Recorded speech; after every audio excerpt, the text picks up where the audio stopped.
ঢাকা বিশ্ববিদ্যালয় কেন্দ্রীয় ছাত্র সংসদ ডাকসু নির্বাচন নিয়ে ষড়যন্ত্র চলছে। এর পেছনে বিদেশি হস্তক্ষেপ রয়েছে বলে অভিযোগ তুলেছে বাংলাদেশ ইসলামী ছাত্র শিবির। দেশের বাইরে বসে একটি চক্র বিভিন্ন বিশ্ববিদ্যালয় প্রশাসনকে নিয়ন্ত্রণের চেষ্টা করছে জানিয়ে ছাত্র শিবিরের কেন্দ্রীয় সেক্রেটারি জেনারেল নুরুল ইসলাম সাদ্দাম বলেন, প্রশাসনের কিছু অংশ তাদের ইশারায় চলছে।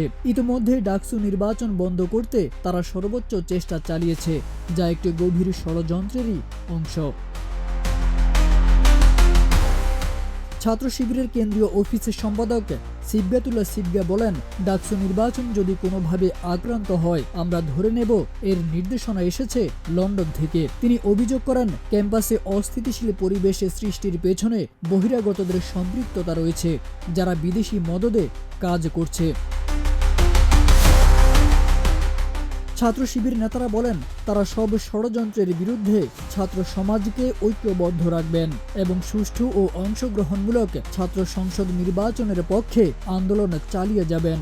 2 সেপ্টেম্বর সংগঠনটির কেন্দ্রীয় কার্যালয়ের উদ্যোগে আয়োজিত বিক্ষোভ মিছিল ও সমাবেশে এসব অভিযোগ তোলা হয়।